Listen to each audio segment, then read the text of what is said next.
Hello, everyone. Thanks for being here today. So, I'm Jay, founder and CEO at TechForce Cyber, based in Aberdeen, working with clients across UK, sometimes out with UK.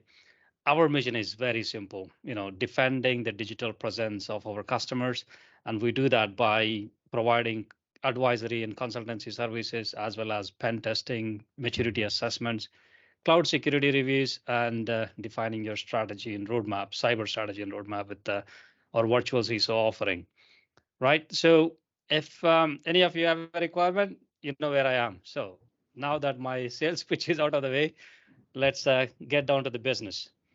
So security, as we all know, it's a way of life now. There's no two ways about it. We're all connected to the internet and carry the risk of being compromised consistently, right? That device in our pocket, as Chris put it, is constantly listening, speaking, and sending data to somebody. But where does that data end up, right? And we have seen several high profile attacks in recent times. Chris, see the irony. I was speaking to you and I just got a update on our recent security incident from LastPass. Yeah, just So LastPass is not my favorite right now. I was an ambassador for LastPass over last few years, and oh, now I have to update at least 1,000 passwords and move my team to a different password manager. And where is the guarantee that the new password manager, doesn't get breached, right?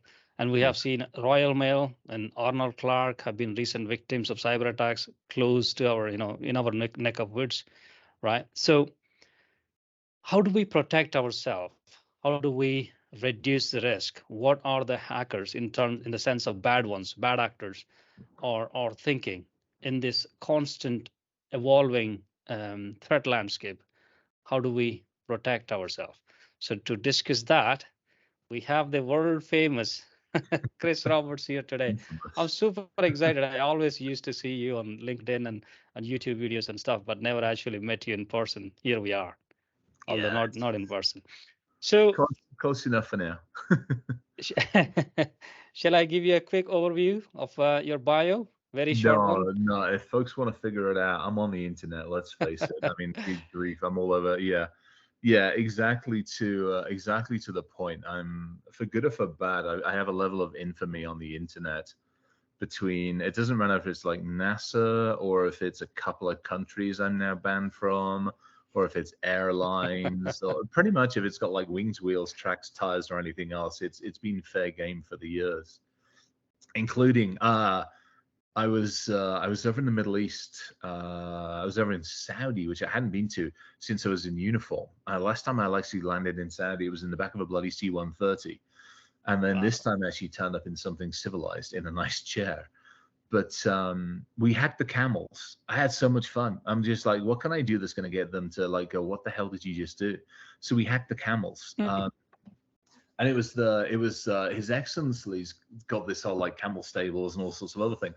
But like every year over in Saudi, they have this flipping beauty pageant for camels. You look it up on the bloody internet. It's scary as all hell. But these are expensive camels. They're like in US money, it's like $8 million camels. We're talking expensive bloody camels here. Yeah.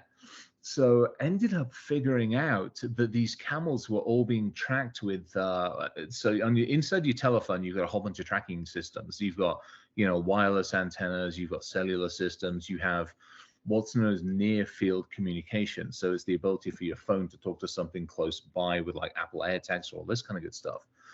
But with camels, they have like little microchips inside them, about the same size you would put into like an animal for tracking in case you lose it, about the size of a grain of rice and stuff like that. But they have these, and then they also wear pedometers. And it was something I ran into again over in the US. Like their herds of cattle all go across like hundreds of acres or thousands of acres in some cases. So as a farmer, you just can't keep chasing these bloody things all over the place. It's unlike in the Scotland where like your cattle's right in front of you. You got some acreage and it's there. Whereas in this neck of the bloody woods, it's like scattered across off the damn state. So they put these pedometers on them, and then they're almost like the criminal tags you see with the ankle bracelets, and it just has like GPS tracking and a whole bunch of other things.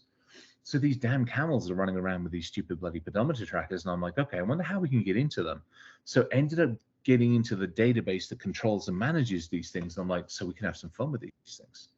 So found another herd of camels in China where some very enterprising individual over there had actually tracked all of his camels so that he didn't have to go bouncing all over the mountains to look after his camels, and ended up swapping these two databases. And the camels, so the poor, so there's this poor camel herder that's looking after His Excellency's multi-million-dollar camels. The camel's right in front of him. You can see the damn camel.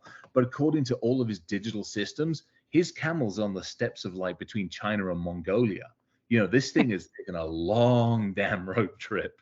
And you get into this whole conversation as to where's reality. You start thinking about if he wasn't in front of it poking the damn camel going, you should be in China for crying out loud. We start having these conversations about what's reality. The computer systems of today, be they the news, the media, the outlets, all of the channels that we have, all of the systems we have, all of the logs that we see, you've got your phone with you. According to your phone, it's sitting in the middle of an office in, let's say, Aberdeen neck of the woods. Whereas if give me 10 minutes with an antenna and a few other things, I can put you anywhere I want in the world, and so can you. You can do the same thing, with proxy servers and with all these other things. You can move yourself around. So what we're coming into is an age where we really have to start asking, what is reality? Because we haven't had to ask those conversations. You and I, 20, 30 years ago, reality was we would probably sit down in a pub or somewhere and talk. That was reality. You and I were next to each other. We were able to have a conversation. We can engage. Step forward. We're on the phone doing the same. Step forward. Even now, we can have these conversations. But as we move more and more and more, and a very good, ridiculously good friend of mine says it the right way, Ryan Cloutier says it perfectly, which is we're analog humans working in a digital age. And I think this is something the majority of humanity is going to have a problem with. Because again, as a hacker and as a hacker mentality, we're used to actually dodging between different systems. And if we take a step back for a second, so as this session is called, it's the mind of a hacker. And the media, unfortunately, for the most part, the media, a little bit of marketing folks as well, but for the media, unfortunately, it's kind of branded us, and not in the nicest of ways. We are, the general idea of a hacker is you take a step back, we're hacking things. Hacking basically can be anything from duct tape and bale wire all the way through to, hey, you've just given me the latest artificial intelligence system and told me it's wonderful, and 20 minutes later I turn around and I give it back to you and it's cussing and swearing in Ukrainian, for goodness sakes. Or in the case of a lot of us, it's how, when you've built something, so you've built the latest and greatest widget in the software world, or you built the latest car, or you built the latest, in my case, I'm the CISO for Boom Supersonic. So we're building the latest supersonic airplanes. They're very proud of that airplane. We're building all sorts of interesting stuff. We're building the engines. My job is to do two things. My job is, one, to safeguard it, but also to take a step back and go, how would I break it? How could I get into it? How could I get into it in the physical world? How could I socially engineer my way? In other words, talk my way into it. How could I get into it by stealing something from it? How could I get into it by literally breaking into it in the digital world? And then backing away from that and going, how do I safeguard that? How do I do something to help people? And this is always been the hacker mentality. It's, if I can look at things differently, if I have the ability to think outside of the rules, I have the ability to think a little bit warped in a different way. And we'll talk about that in a wee second. But if I have the ability to do that, then I can help companies and I can help people understand how to fix things.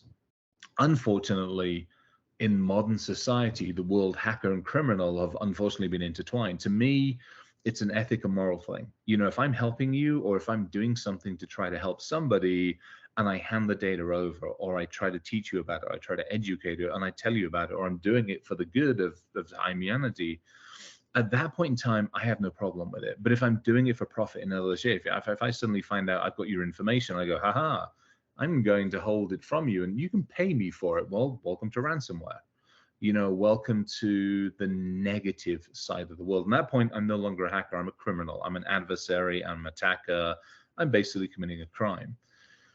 And so that mentality and that mindset is basically what makes us good at what we do. And it's when we take a step back as well and we look at it, and you look at how like the hacking community has grown and morphed and evolved over the years, we've always had that ability to look at things differently. I mean, you look at the early days of our industry, it was all messing around on the telephone systems. How can I make long distance calls for free?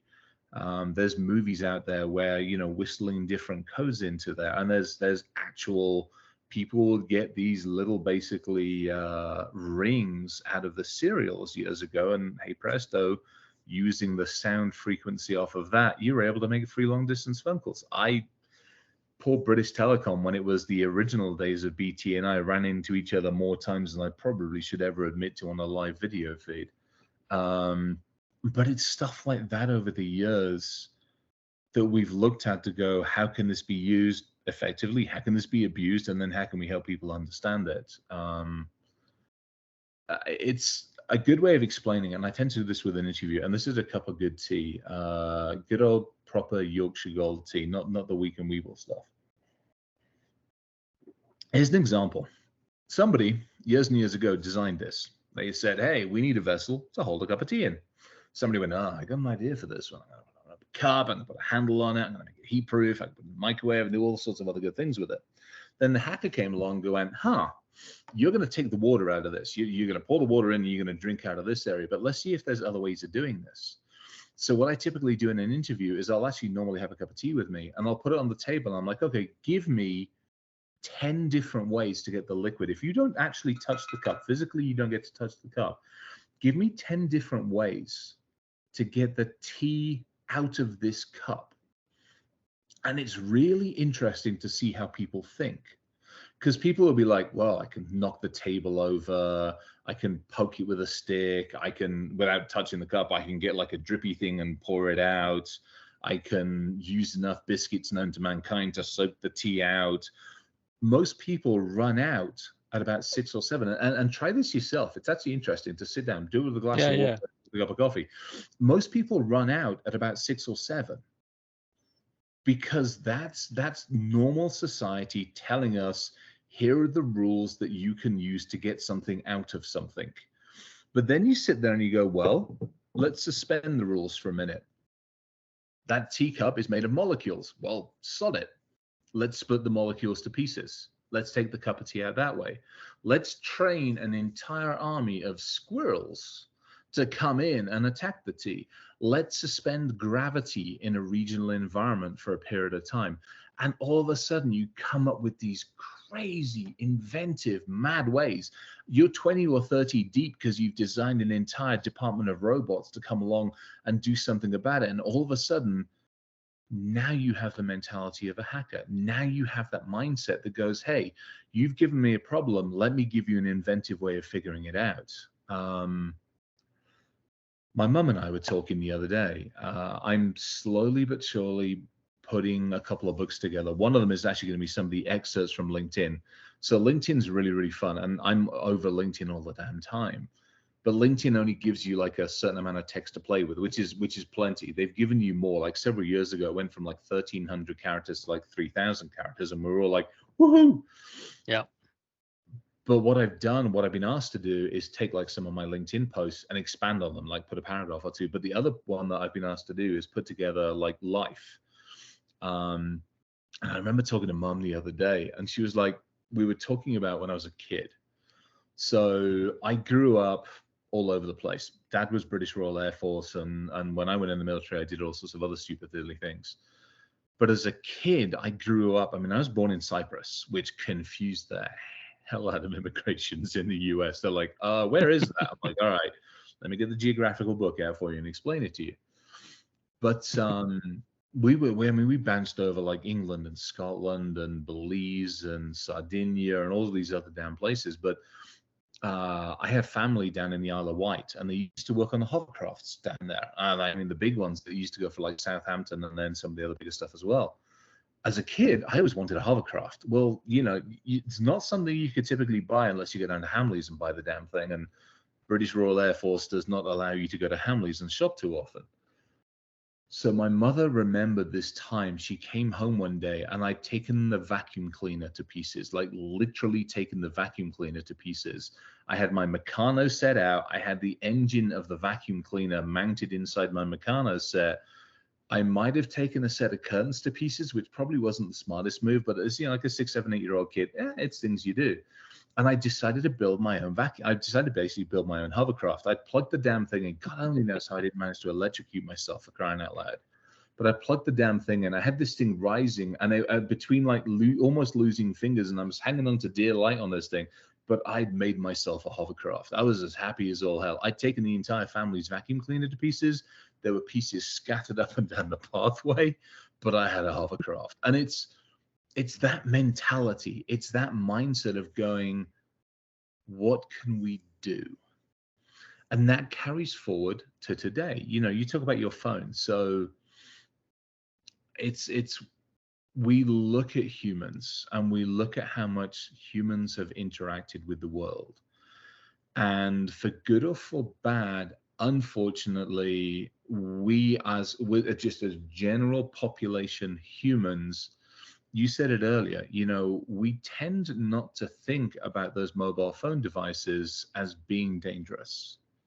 We look at them as convenience. We look at them as part of life now. We do everything from communicating on them to doing banking on them to looking healthcare on them I mean, the list gets longer and longer and longer, and we add more and more apps into them, and we tend not to think about what we're doing with them. So on one hand, they're amazing, they're convenient, they're great, but on the other hand, unfortunately, they're this also amazing source of information for society as a whole, for companies as a whole, and for, again, that mindset of a hacker.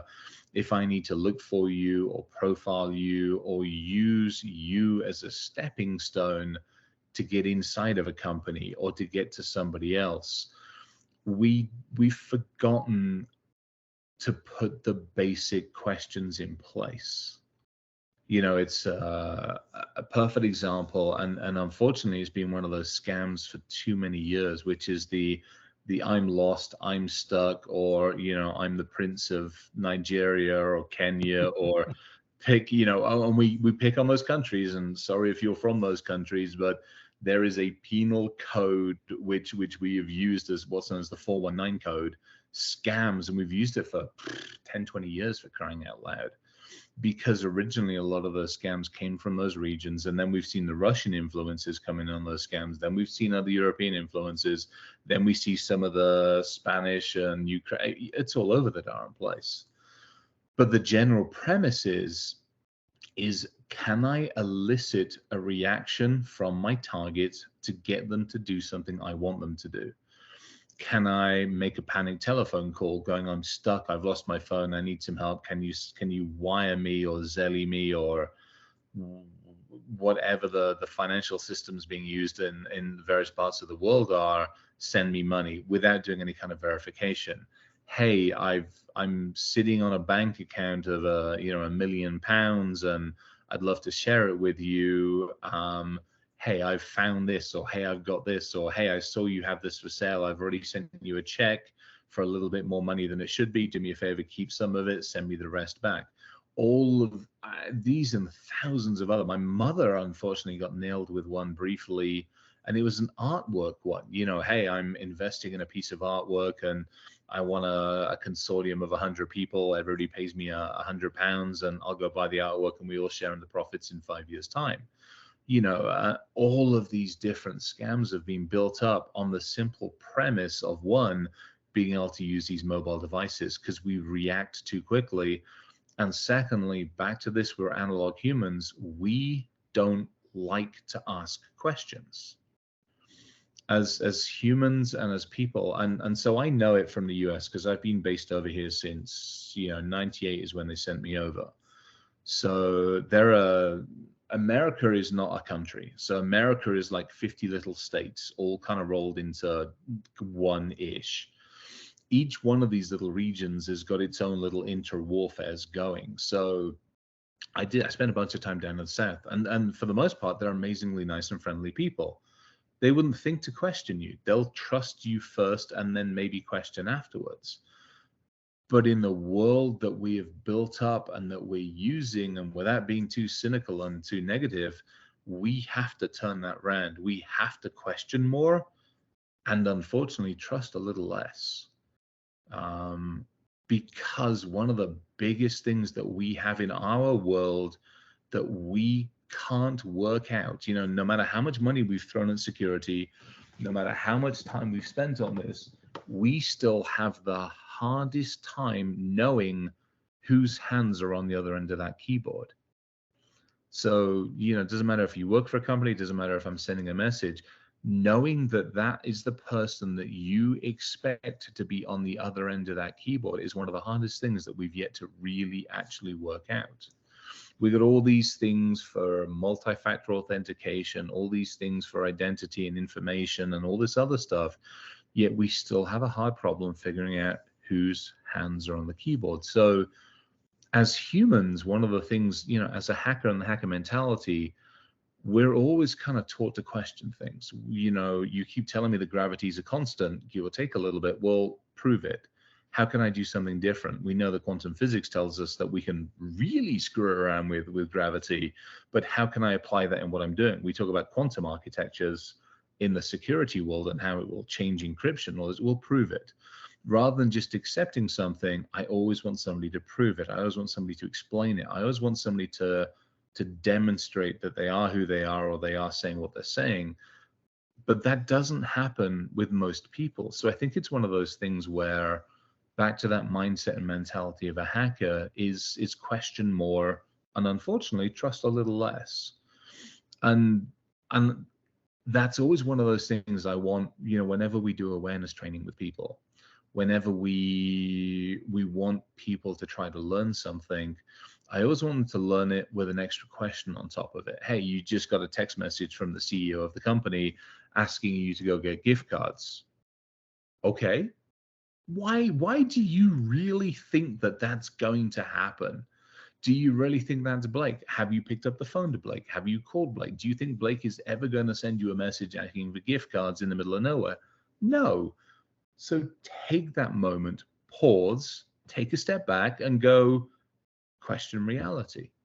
But we don't do that. And so I think that's another one of those things, as partly as the CISO hat, partly as the hacker hat, partly just looking at society as a whole. It's how do we get people to ask more questions? How do we get people to challenge what's being put in front of them? And that goes for everything. That's social media, that's news, that's, all of these damn things is how the heck do we do this? And it's, it's actually, I'm just looking at some of the comments on here. It's humans are good at seeing patterns doesn't mean we actually should. Yeah. Some patterns are there. I mean, yeah, and there's that balance, it's an interesting one because there's a balance between seeing a pattern and the balance between putting a tinfoil hat on. I live in a country that has made some of the most amazing conspiracy theories I think I've ever come across.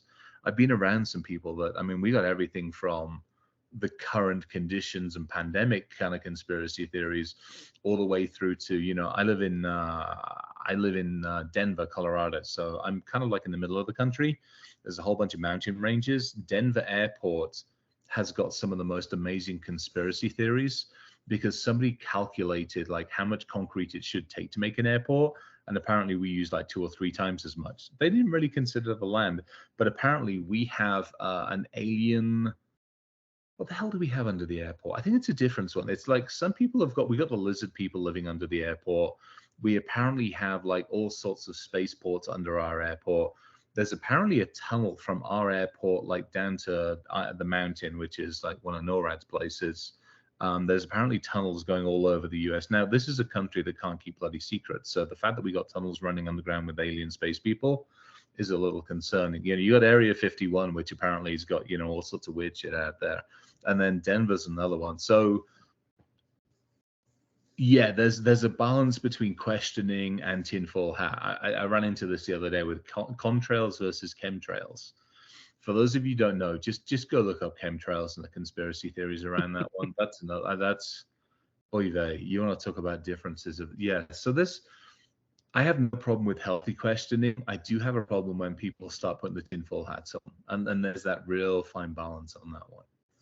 Um, what else do we want to cover? There's so many fun things. There's so many stories.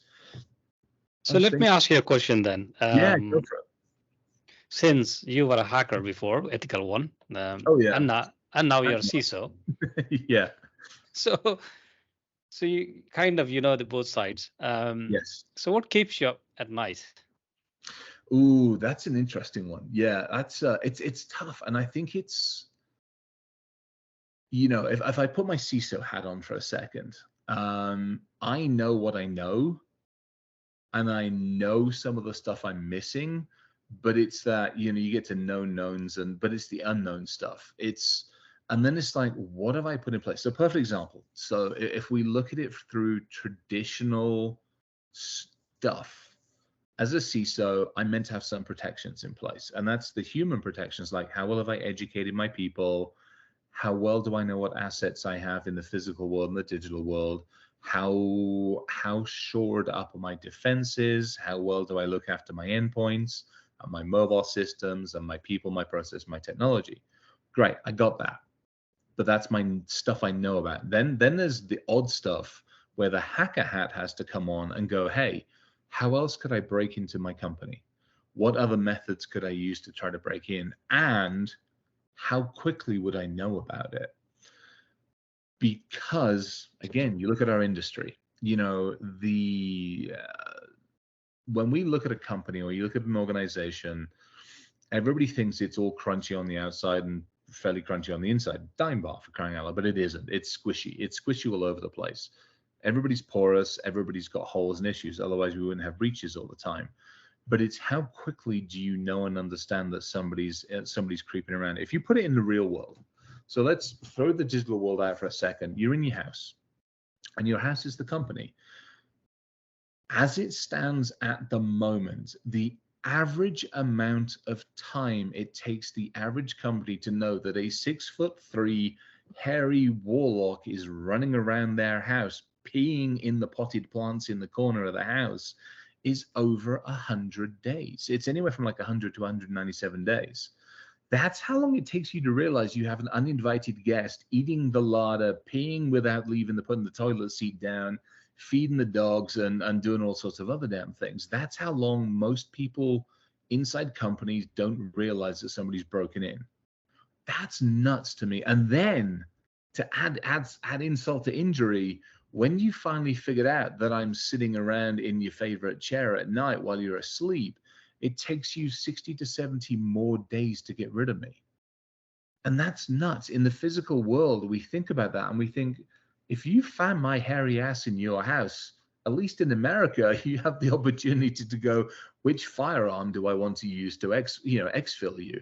In the UK, it's a little harder. I mean, you can throw a bottle of whiskey at them and a few other things and probably beat the living crap out of them. But it's a different way of mentality of looking at it. So you put that in the digital world, and then I have to turn and go, okay, if I hear that statistic that it takes over 100 days to figure out that somebody's creeping around, what am I missing? And how do I know? And how would I reduce that number? So that's the CISO hat. The hacker hat is a different one because it's the human thing. It worries me that people don't ask questions. It worries me that we still see so many people hurt in this world. It worries me that those two worlds are colliding closer and closer together. It used to be that the worst we could do from an adversarial standpoint is make your lights blink or do silly things with airplanes.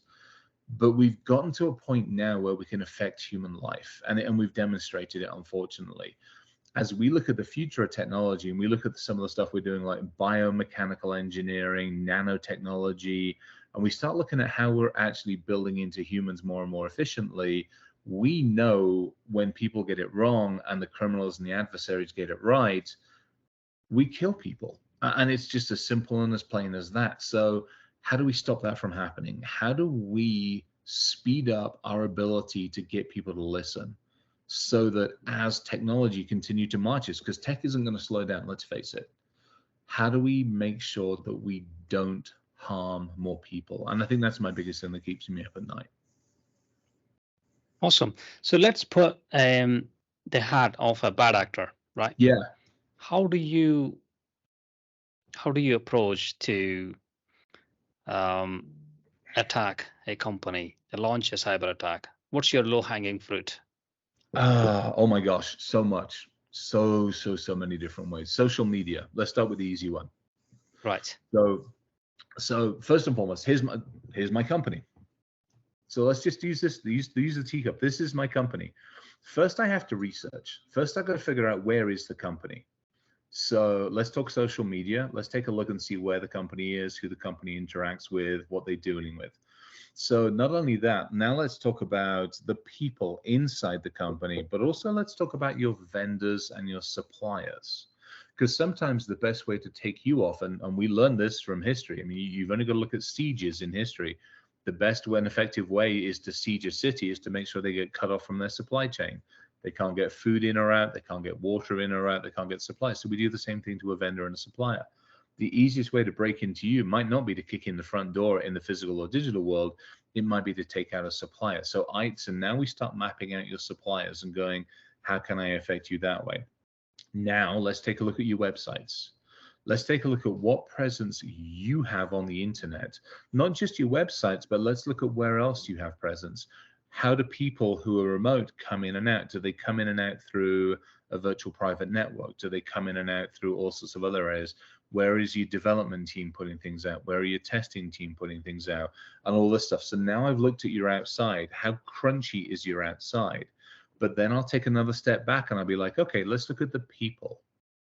Now let's see how well you've trained your people. I'm going to send an email in. Hey, we're opening up a new in the UK. Let's face it, a new fish and chip joint. We're opening up a new fish and chip joint on the corner of the street. Here's a coupon for £3 off your next order of fish and chips. Click here to print it out. How many people will click that? Probably quite a few people. Yeah. And I've payloaded that PDF. I've got an email inbound. I've got all this. So how easily can I land on this computer and do something from this computer? Can I pivot from it? Can I talk around? Can I do all sorts of other things? Can I walk up to your front door and go, hey, I'm from British Telecom. We've noticed you got a slow network. I've got a little box here. We need to update and do some stuff. Hey, do you mind if I just plug it in? That's worked so many times. Our fastest way of breaking into a company, we did that years ago. And we were asked to go break into this company. And so we tried and we got in a few different ways. And I'm like, sod it. So literally, we took a new network switch and we put our own software on it. And we put a wireless antenna inside of it so that we communicate out. And we walked up. I had my shirt on, and my shirt said, I think it said Sprint at the time, which is like one of the US's biggest networks. I had Sprint, and I'd gone down to Kinko's and made business cards that said Sprint. And I walked in and I'm like, hey, I'm here from Sprint. Your network's running. We know this. I said, oh, yeah, our network's running slow. Got a solution for you. We've cleared it with your IT team. We've cleared it with the tech team. Do you mind if I get it plugged in? We can do some testing and run it. And then she's like, absolutely. She hands me the keys to the computer room and the closet, but it also had her car keys on it. So we actually got a free BMW out of the whole thing as well. Walked into the closet, plugged it into the network, put some power into it, walked out. We gave her her keys back, said, thanks very much. Looks like we should be in good shape. We're going to run some tests. Walked out to the car park, plugged into this thing, got into the network, and we harvested everything. But that was 5 minutes. That was 5 minutes to do that. So, and a lot of that becomes because people like to talk about their companies. People like to talk about what they're doing. The company likes to put stuff out there.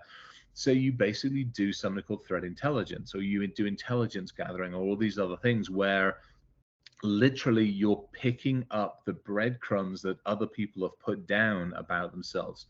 The amount of people that we've managed to get on like technical forums. So years ago, when everybody, half the world ran on Cisco, we would crawl the Cisco forums, and there'd be a company be like, oh, I'm having a problem with my network and it's terrible. And being the good Samaritan, be like, we can help you out. Tell us what's going on. We'll help you. Completely anonymous. Back to this communication thing. And they'd be like, it's terrible. I'm having, okay, do me a favor, just dump the config, post it on here, and we'll take a look at it for you. Drop config, and now inside the config, for those of you unfamiliar with Cisco, is the secret passwords, and most people don't encrypt them properly. So they literally dropped the config, handed it over when we looked at it, and all of a sudden they've given us the keys to the kingdom. So it doesn't matter how, who, what, when, why, where. There's always going to be a way in, and so a lot of it is just that initial time. You take a look at the cup and you go, how is it made? Who made it? Who supports it? Who manages it? Where's the hole in for it? What is it made of? Who uses it? How often is it used? Who's talking about it? Is it on the internet? And you just work your way through all these questions and you build up a picture. And then you just start poking. And eventually you're going to find the ways in. Wow. It's still too easy. Wow. Awesome. Right. A quick message to all the attendees today. So if you have, thanks for sending the questions in. But if you have a burning question, please raise your hand up. I will unmute your mic and then you can ask the question, right? For now, let's take a question from the audience, Chris. When you are carrying out a pen test, have you ever, I'm sure you came across this question before, have you ever found an adversary already sitting on the network? Oh, yeah. And if yes, how did you deal with that? Yeah, that's been, we've had a few of those. Yeah, Wow. because, and again, so we've been, and this is over the years, we've been brought into companies when they're like, hey, we think we have a problem. All right, let's take a look. And you get in there and you realize that, because typically when we start, if we're being brought in as friendly, in other words, so when you break into a company, there's a few different ways of breaking in. You can break in an overt way. In other words, hi, I'm the hacker you just hired. Let me break in. You can break in a more covert way, which is like, hi, I'm from Sprint. Or you come in completely undetected. 3:00 in the morning, literally you are breaking into the building. Yes, I have lockpicks and I know how to use them, as do most of my team. And you're doing stuff that way. So in a couple of the cases, we were coming in a very overt way. So you'll come into the company, you'll sit down and be like, okay, let's take a look at your network, let's take a look at the systems. And it's very much more a collaborative set of conversations. So we were doing this at one place, particularly reminds me. And we plugged in the network scanner and we were just watching. We were literally just watching. We had something called Wireshark, which is a really nice network monitoring tool. And we were like, hey, there's a lot of data going from, and it was a very, very high IP range. So for those of you that aren't network savvy, every single thing on the internet has basically a unique addressable range. Inside that unique address is a whole bunch of different ports that you can get to. We're familiar with port 80, port 443, blah, blah, blah, blah. This was like up in the 50,000 range. And we're like, this doesn't look familiar to us. So we started looking at it and we realized it was calling out to a command and control center. And we're like, hey, do you have any reason you'd be talking to the, and they're like, no. I'm like, all right, so we traced it back and yeah, there was active exfil going on. And so, we shut that down very, very quickly. Ran into another one where we were doing some work, and this was years ago, and it ended up being Chinese espionage because it was at a solar. They were making their own solar crystals to then slice and dice and put into solar panels. And we got into there, and all of a sudden we realized there was a problem. So we ended up getting hold of the federal agents, and the FBI were actually, and the FBI literally came out and said, yeah, we're watching it. We just want to see where it's going. I'm like, I went back to the company. I'm like, shut this shit down.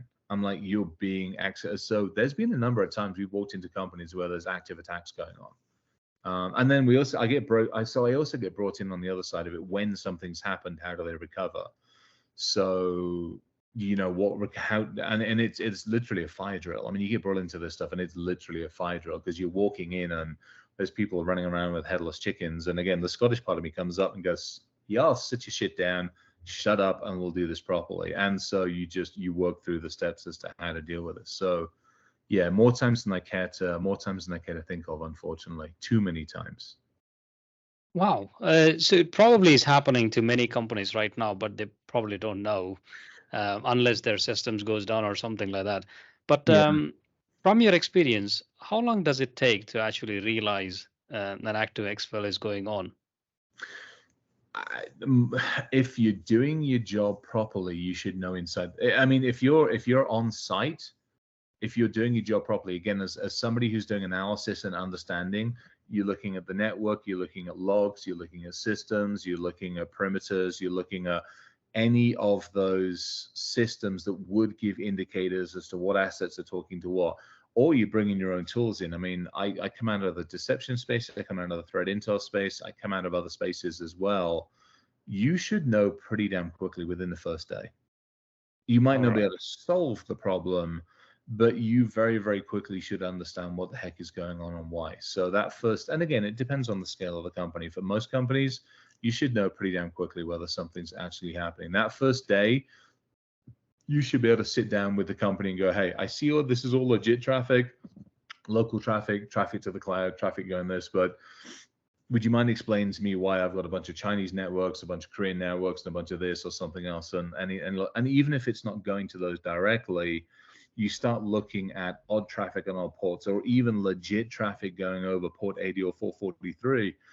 You start looking at that. You start looking at the email logs. You run scripts on their email logs. So you run scripts on like Google Vault or something like that, and you start to understand the traffic. Or typically, if I've gone into a company, I'll normally ask them, hey, how can I kill you?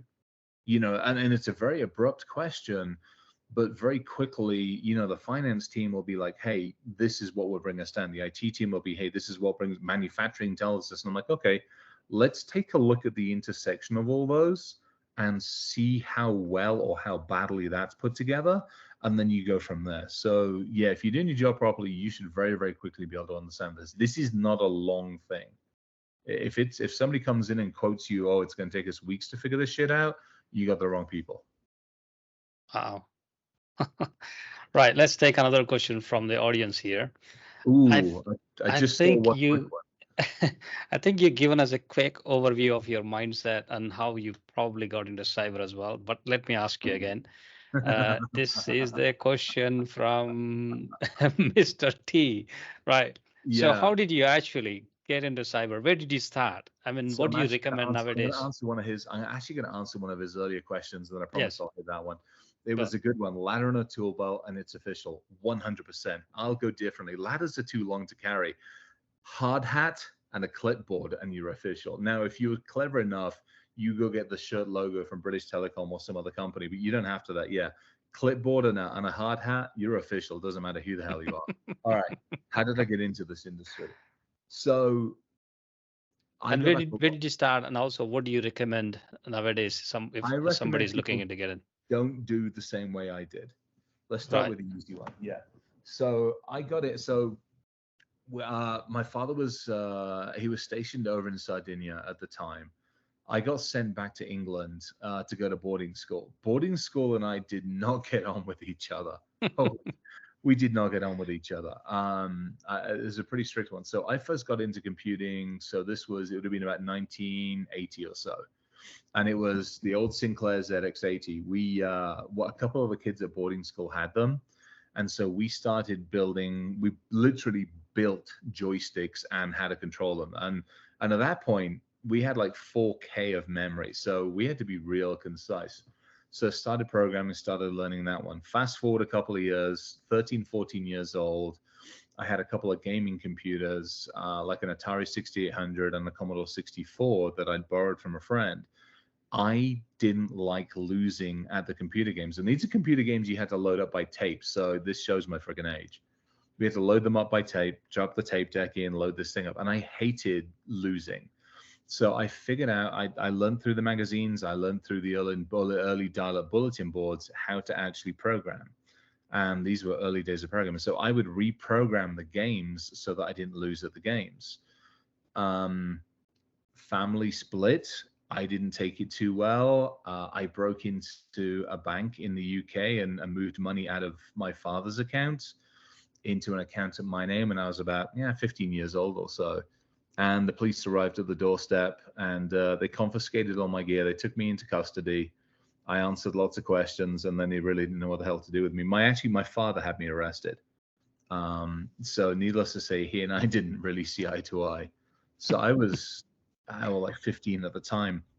The police didn't know what the hell to do with me. I mean, it's like 15-year-old kid breaks into bank.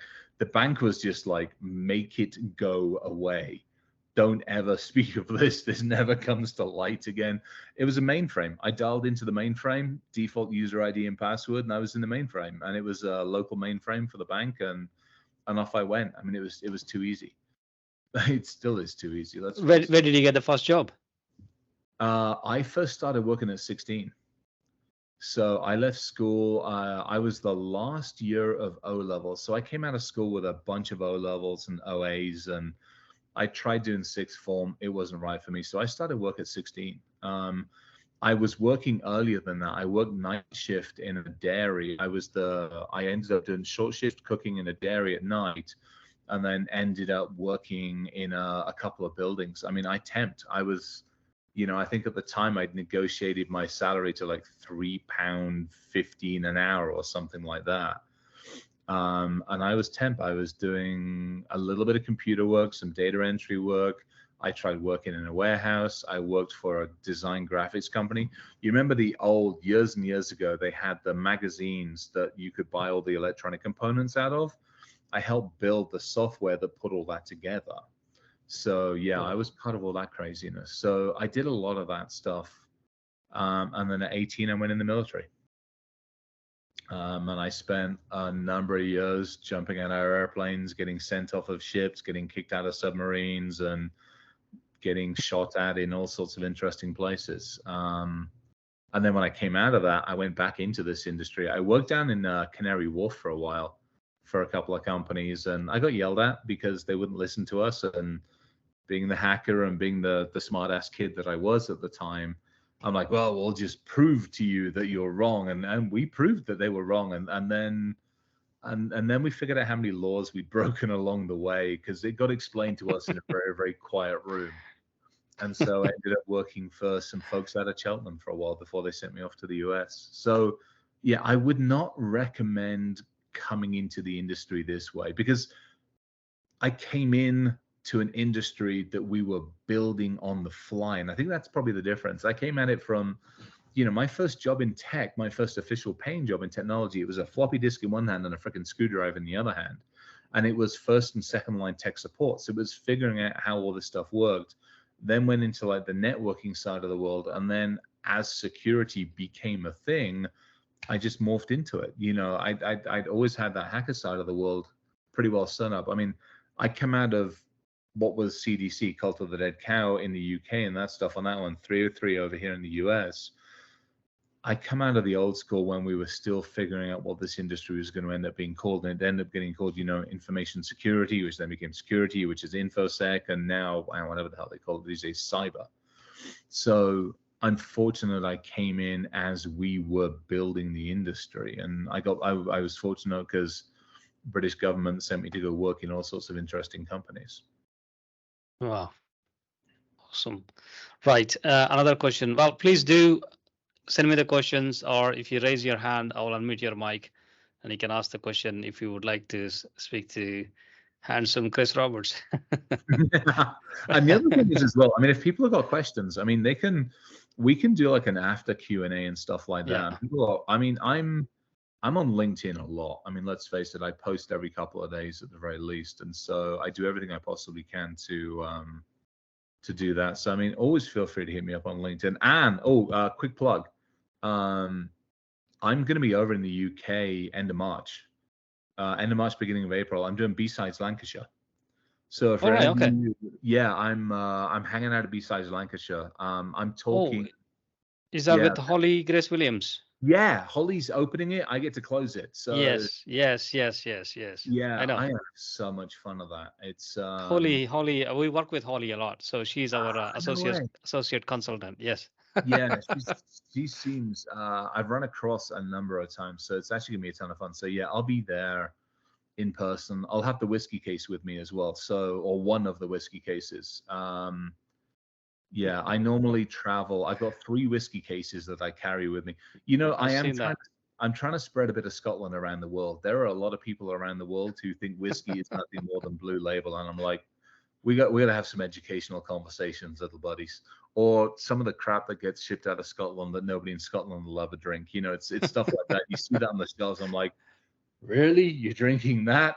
Let's have a conversation. So I got like a small case which carries like 48 8-ounce bottles. Yeah. I got a medium sized case which carries, I think, all told about 2.5 gallons of alcohol. And then the big case carries 124-ounce bottles. I've seen And that. I've seen that. oh yeah, that's a beast. Yeah. That S- thing's yeah. So we are running out of time, but Chris, if you have a few more minutes, we'll hang around. If Yeah, anybody needs totally. to, if anybody needs to leave, feel free, but we'll hang around for a bit um, until Chris says bugger off. So, on the whiskey front, if you ever go to India, you open a whiskey bottle, it just evaporates. Oh, We so love okay, so whiskey. there is oh yeah, it's amazing. There's Amrit did this one a few years ago called Porta Nova that is Oh yeah, absolutely just fan. Yeah, they've and Paul John's yeah, there's some fantastic stuff. This is where it gets interesting because again, having lived up in Scotland and been up there, it isn't completely insular, but it's like it's kind of like going to Kentucky. We've got bourbon. Well, so's the rest of the world. No, they don't have bourbon. They've got other stuff. Scotland's getting better at it, definitely, but it's really interesting to see how much the rest of the world has embraced it. I mean, to your point, India's got an amazing whiskey culture over there as well. You go to Thailand, you go out to some of the other Asia Pacific areas. I mean, obviously, Japanese is just it's got its history is crazy long. But I mean, you're starting to see stuff coming out of like South Africa. Even the US is dabbling in it and isn't doing too badly. Israel, for yeah. crying out loud, Milk and Honey, Golani, and a couple of others out of Israel are doing some. They're taking a pretty good run at it. I got to give them some love and some credit on this one, definitely. So, how much does a usual trip cost you then with all these whiskeys? Oh, it gets expensive. It gets expensive. Yeah, I'm fortunate. I have a pretty decent, a healthy collection of whiskey at the house. Right. And so I typically draw from that. But yeah, I'll often come back to the US with like, another dozen or 2 dozen boxes, or, I'll have shipped a bunch around or some way. I mean, I've come through Denver Airport and, they're used to me now. They're like, how much? Oh, it's you. How many bottles do you have? Yeah. What are you going to do with it? Share it at conferences. All right, get your ass out of here. Uh, yeah, I'm pretty lucky that way because I have a good friend of mine that's up on the Royal Mile that does some good stuff at one of the whiskey shops there. So I'll always get like recommendations from him as to what he's got in and stuff, which is just dangerous. It's Yeah. just dangerous. It's there's so many good things, so many Right. good things. We have another question. We'll take. What was this? Okay. How long does the recon take for you, right, on a company? Um, some of it depends on the size of the company. So if you're going to recon, it can take a while. I mean, we normally, when we're doing pen testing, it can take a while. We'll normally put a couple of days, solid days aside for doing recon. There's other times where you're going to put more time aside because to some degree, some companies have actually gotten themselves buttoned down. So you're taking a few days at least to do good recon, or if you're going after a third party, you can take a week or two very, very easily at just doing recon. Yeah. So when I do research, I normally set aside a good month or two to just do research on something before I really start to looking at breaking into it. Some of the stuff I'm actually going to be talking to B-sides in Lancashire is I'm going to release some research I've been messing around with on light bulbs. So gonna have some fun with that one. Plus, I'm also gonna be talking about human life and some other interesting stuff there. But normally, on average, I would set aside a good couple of solid days to say, hey, let's do some research, and we go from there. All right, cool. So we have a what audio question. Somebody wants to ask you a question. Go for it. I'm listening. We don't have the name, just a Mr. T. Is this Who is Mr. Mr. T T? again? Mr. T, It's I love Mr. Mr. T. Mr. Miss T, the T. most active attendee today. Yeah. Yes, yes. Hi. Your stories are so fascinating. I'm just so intrigued by your stories. So I am a student currently, and I'm just thinking about what type of certs do you recommend, or credentials. Right now, I'm studying Python, but I'm just curious: is there anything that you recommend? And also, what can I do from my home lab? Like, what can I do to secure my home lab, to get So into? yeah, the certs is an interesting one. I am not a cert. I'm probably the wrong person to ask about that one because for me, it's all about experience. Um, if you're starting off on the industry, obviously, like, Security Plus, Network Plus, and all those ones are useful ones. Absolutely. Good grounding, foundational stuff that are useful. Less useful for an employer, more useful for you to go, hey, I've got most of my bases covered. So those are the ones. Aside from that, I think it honestly depends on what you want to go for. If you're going into pen testing and assessment, I will give a bit of a plug. The folks at Black Hat and some other teams around there are actually starting to put together like their own cert because I think everybody's getting fed up of just how many different certs they are doing. So we're actually looking at working with those guys on a couple of things. Um, to me, it's about experience. To me, and it's not. I don't care about work experience. I don't care if you have or haven't worked for companies. I care about what you're doing. So you talked about a home lab, which is fantastic. If you turn around to me and say, hey, look, in my home lab, I've built this, I've tested this, I got virtual networks running, I got a virtual firewall, I got all these other things running, and I've been running my Kali instances against my own servers. And by the way, I've done some research and I'm talking in B sides. That to me is more valuable than saying, hey, I've sat in front of an analyst desk for the last 2 years. I care about what people do. And same thing if you're running your own virtual lab and you go, hey, I've run through the Udemy courses, or hey, I'm doing the try hack me stuff, and I'm also running, I've got bug crowd running, and I've got a couple of these other bug bounties, and I've participated in those. Those to me are more valuable because that's that real world. That's also like, hey, this is what I want to do. Conversely as well, if it's like, hey, I'm done with the tech stuff, I want to understand governance, risk, and compliance. If you turn around and say, hey, look, I've studied up on ISO and I've studied up on this, and by the way, I love the stuff they're doing over here with CMMC, or I love the stuff they're doing on the GDPR, and I got some ideas and thoughts, because you've put your own time in to figure that one out. That to me is worth more. If you hit me up on LinkedIn, I've got about 4 or 5 posts that I did on LinkedIn that talk about this. I'm happy just to cut and paste. I've got them in a doc. I'm happy to cut and paste those posts because they talk about getting involved in the community. They talk about the online stuff. There's some crazy good resources out there for doing that stuff. If you want to look at like the protecting of your own home lab, here at the house, I run Untangle and I run PFSense. So PF Sense. hell yeah, yeah, I still run. I got a PFSense server that I run. Everything drops into that, and then I've got a bunch of scripts that run through it, and then I've got Untangle. Yeah, I love my PFSense. It's Yeah. command I line. I'm happy. Years ago, I used to be an IT manager. I actually put the PF Sense on a Dell 410 rack server as a company firewall. So I saved the company lots of money there. Oh my God, yeah, tell me about it. I mean, you look at the cost of that versus, I mean, that's the stupid thing about it. It's Yeah, yeah, PFSense for the win, definitely. absolutely. I'm Yeah. working with a team over in Turkey at the moment. There's a really good team called Timus over in Turkey, and I'm doing some stuff with them. They've got some really nice, like small, medium business, like small, medium business stuff that we're messing around with. That's I might end up dropping in here and just seeing if it'll take over. It's a lot Yeah, simpler, and goodness, the interface is a lot bloody easier. absolutely, absolutely. In the end, I think we were having some issues with the VPN clients with PF Sense, and then we had to move Yeah. on. But it was brilliant.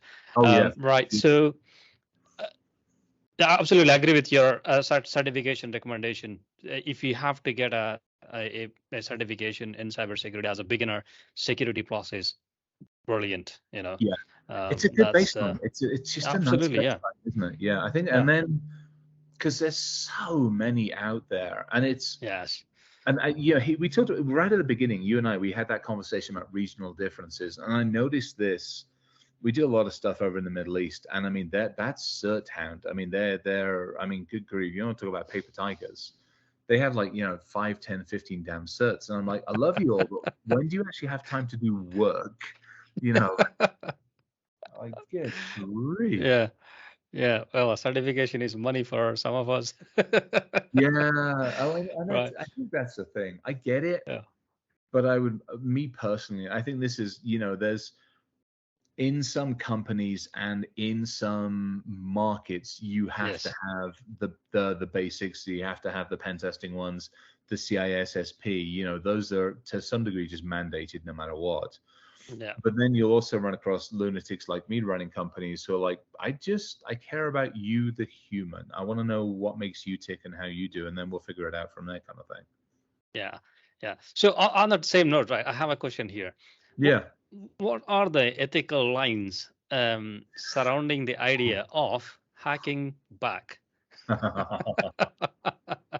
Oh my gosh, isn't that a conversation on its own? Ethical and moral. Let's start with the easy one because it's a little bit of both on this one. So in the US, there's a lot of chest beating by the senators, houses of parliament, for a better way of putting it, of companies should be allowed to hack back. We should be able to go beat up on the people that are beating up on us. I have a problem with that for several reasons. First and foremost, any good attacker isn't going to be attacking from their own home IP address. Let's face it, most people will not advertise that they launched an attack from, freaking, Paddington Square, for crying out loud, for the simple reason of somebody's going to carpet bomb Paddington Square in retaliation. So they're going to attack through third parties. They're going to attack through vulnerable systems, vulnerable servers. If you ever get spam email, half the time it's running through open relays or just other companies that haven't secured themselves. So now you're going to attack those innocent companies back. That's not the smartest move in the first place. Secondly, if you're going to launch a digital attack on another country, in some countries that's an act of war. And as much as I love people, you're not authorized to start active wars, no matter how much of you think you want to be able to do that. And thirdly, probably the biggest one is, as a company, I've broken into you. Not only have I broken into you, I've taken the time to break into you, and I've planted my flag, and I've maybe stolen your data, and I've pissed you off. But I haven't just planted one flag. The chances are I've planted 3 or 4 or 5 different flags. You won't have found them all. So you're going to come after me. All I'm going to do is come in through one of those other areas I opened you up, and I'm going to flatten you again without you even knowing about it. So get your own house in order. If somebody's broken into you and they've taken you down, go look in a mirror. Go look in a mirror and go, what could we or what should we have done better? How could we have improved ourselves? U.S. Sheriff's Department got beaten up. Actually, it wasn't Sheriff's Department. It was the Marshals. They had warning signs for the last couple of years that they should have taken care of business, and they ignored them. So if they ignored them and they got broken in, who should they be angry with? Should they be angry with the people that broke into them? Or should they go look in the mirror and go, we could have and we should have done better?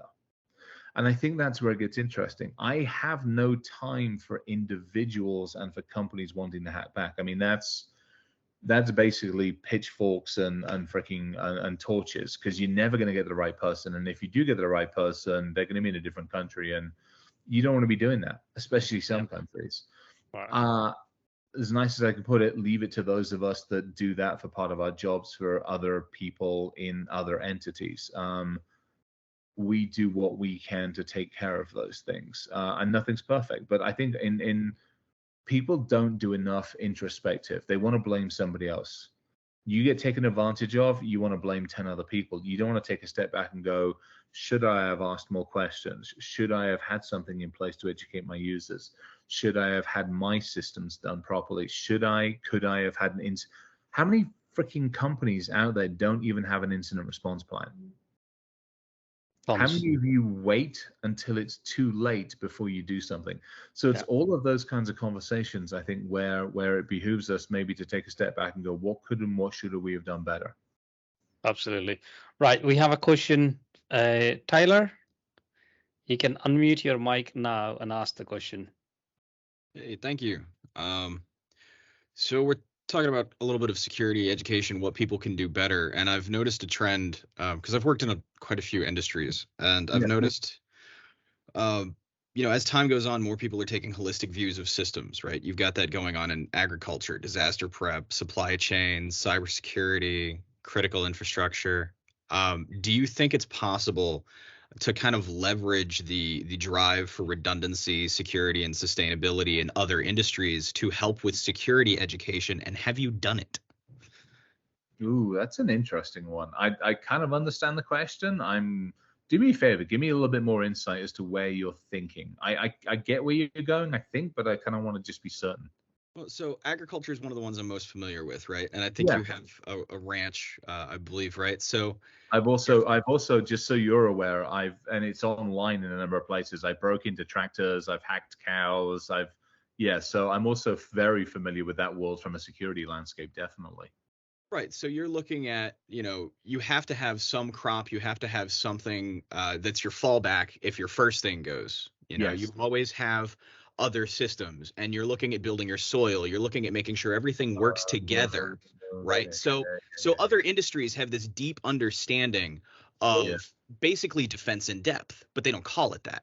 They call it soil preservation, or they call it supply chain redundancy. So how do you leverage those understandings when you're talking to people about security awareness? Because I feel like, allegory is a universal human language, and storytelling is a universal human experience.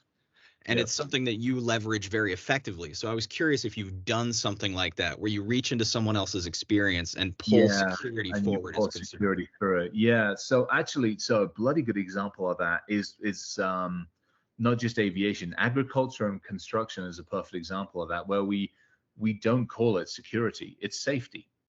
And it's interesting how the mindset changes, because construction, we did a lot of stuff in construction and agriculture. They understand safety. You get shit wrong in agriculture, you're going to lose an arm, a leg, or something like that. It's not pretty. So they understand what safety is. So we've done a lot of conversations in those areas around safety. Aviation is another perfect example. When I'm talking to engineers, I don't talk about security. I try to couch it in safety terms, because they understand safety begins with, what you wear, who you are, your mindset, your environment, your variables around you, and everything else. I'm like, okay, so let's talk about your digital safety in the same way. Let's talk about what you hold, what you do, what you say, where you say, how you say it, and they get it. I probably not as well. I mean, I do through storytelling. So, we talked about it. That's why whenever I talk about networks, I talk about houses and I talk about windows and I talk about people, because you take it outside of the concepts that we understand. And to your point, you put it into terms others understand. Agriculture was a tough one because there are redundancies. Critical infrastructure is another one. Somebody asked me the other day, how easy is it to take the grid down? And I'm like, it's real freaking easy. I mean, in the US, we're proving we can do it with a bloody gun, for crying out loud, let alone getting a computer out. But the difference is keeping it down. That was one of the lessons we learned from Ukraine many, many years ago, before they got invaded this time around. Was it's easy to take something down, it's a lot harder to keep it down. So the redundancy is maybe not necessarily built into the front end, but it's built into the back end. To your point, they might be soft and squishy, but they at least have a way of getting themselves back up again. Agriculture is a tough one. I did a bunch of work years ago where we looked at crops and we're like, okay, how can I stop a crop from growing? And we figured out that we had to plant shallow to begin with and plant deep later, because farmers, to your point, don't necessarily rely on technology. They're relying on Mother Nature. They're relying on their years of insight. And it was like, how do we circumvent that? And that was a lot harder, because the farmer is inherently distrustful of the technology no matter what. So you already have an inbuilt safeguard from safety and security already. So yeah, it varies from area to area, but I don't think we're doing a good enough job. I think what we're doing is exactly the opposite. We're making security more complicated. We're adding more acronyms. We're making it more abstract. We're putting fuzzy words in. We're talking about quantum computing. We're talking about all this stuff. We're making it harder for people to understand, rather than storytelling it into everyday language. I think that's one of our biggest problems. Awesome. Any other questions? Anyone? Right. Right. So we are almost there, wrapping up. No problem, Tyler. That was good. I love the conversation. That was a really good question. Yeah, it was Yeah, that's a um, whole one, because that comes down to, so much of that also comes down to your audience. I'm ridiculously fortunate. I get to be able to do this, and I love doing this kind of stuff. But I get to do this, and I get to present. And a lot of times, I tailor my conversations to the audience. So if I'm talking healthcare, we have a conversation around humans and around health of humans. If I'm talking to aerospace and manufacturing, I have a very different conversation. It's more of an engineering conversation. So this steps completely away from technology and gets into those communication, collaboration, cooperation, coordination skills that unfortunately a lot of people in technology don't have. They don't have the eloquence to be able to speak to people who don't understand technology. Again, one of our biggest failings is we need more storytellers, and we actually need more. I want more people coming into this industry who don't know about this industry. Pipe fitters, welders, sheet metal workers. That's the people I want in this industry, because that's real life humanity. And if I can't convince them how to do it, then I've lost the game completely. Again, it's one of the reasons I love Scotland, neck of the woods, because there's a lot more honesty and integrity in there than I see in a lot of the other part of the worlds. well, thanks for the compliment. We'll definitely take Mhm. that. And also, we need more better soft skills in the industry as well. The Yeah, already existing professionals.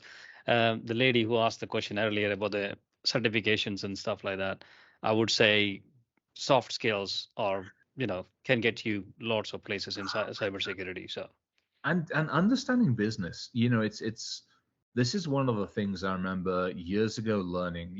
I would go into meetings and I'd be talking about tech and how tech is a challenge, and I'd forget there's still a business to run. you know yeah, we security's got to get out of the mindset that everything revolves around us, because for years in some ways it has. We hold the keys to the kingdom. Let's just be honest. We're probably not the best custodians of the damn things, but we hold the keys to the kingdom. And I think we have to come back to the table.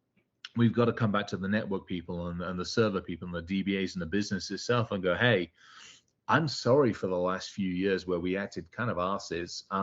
How can we help the business? I can help you understand probability and a little bit of risk, but how the hell can I help the business do what the business should be doing? Be it building shoes, building ships, or any of the stuff in between that. How do I help you? But also, how can I help you understand my world? How do we meet? How do we make this meet together properly? yeah, yeah, absolutely. I'm still waiting for somebody to ask you an aviation question. Yeah. Who am I allowed to fly on and who am I still banned on? Yeah. Yeah. Thankfully, So who are nobody. you? Yeah. What countries are you banned from now? I'm not. I'm not allowed. France and I have a bit of a rough patch, shall we say, because of their aviation industry and a few other things. All Uh, right. China and I are having a bit of a rough patch. Yeah, there's a list of countries I'm not allowed into. It's a pretty decent list. There's some stuff out in the Middle East that is a little sensitive, shall we say? Um, Or the yeah. China sending you the balloons just for you?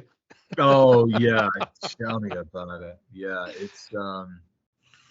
yeah, Right. there was a trip I was doing recently where we flew from the US, flew over the North Pole, down and like over Iran and over a couple of those other countries. And I'm sitting there and I'm like, please don't delay, please don't delay, please don't delay, because if we land here, I got problems. Yeah, Right. With that, let's wrap up. sure. Chris, first of all, thank you so much for doing this. Absolute pleasure. I'm Absolute still, pleasure. I couldn't believe myself. I convinced you to speak at this. No, it's oh my gosh, this is awesome. We had a bloody good conversation, and it's Scotland for crying out loud. I mean, I'm coming over there end of March, beginning of April. I'm gonna go Yeah. hang out with Iniside, and then I have absolutely every intentions of pointing the rental car north and just gonna go hang out over there for a couple of days and just disappear. So yeah, I'm looking forward Yeah. to it. Come over us. Come over to us. Come over to Scotland, and yeah, we'll receive you with the, you know, Both arms Open open. arms, as open arms as long as I come in with no technology. Right. So, for the attendees, as you may have seen, this session is recorded, so we'll leave this session on our social channels as well as the website. But for now, thank you all for being here. All right. Yeah, absolute pleasure. Love the conversations. Love the questions. Thanks to everybody for spending the time. Absolutely honored. Absolute amount of fun. And hopefully when my mother sees this, I don't get yelled at too much. Right. Well, when you're in Scotland, let's do another one. This time maybe live. Oh, hell yeah. That. Yeah. Okay. I'm up for that. Yeah, that would be Yeah. fun. All right. Deal. We have guys called Cyber Scotland Connect, where all the cyber community in Scotland, there are about 1,200 members. So yeah, we'll get you talk at one of these events. It will be very interesting, and we will be honored to have you. No, it'd be a ton of fun. It'll be an absolute pleasure to come and hang out. Yeah, if it coincides with one, you and I'll catch up offline. Yeah, if it coincides with the times that I'm over that, I would absolutely love it. It'd be a ton of fun. It'd be a good excuse to come up in that neck of the woods as absolutely. Well. Do you have a few days though after Lancashire B-sides? Yeah, I definitely do. I'm helping Mum. Mum's getting a little bit older, so we're helping. Right. We're going to go do some assisted living drive rounds and all that kind of good silliness. So yeah, I have a few days after. I'll send you the dates and stuff like that. We'll have some fun. We'll figure it out. Let's do it. Yeah, absolutely. Right. Brilliant. Thanks, everybody. Hope you enjoyed as much as I did. I had a ton of fun. Yeah, this is good. And thankfully the building in the house didn't make too much noise, so that's a good thing. Cool. Right. Thanks, Chris. Nice meeting you again. Cheers. You too. You too. Cheers.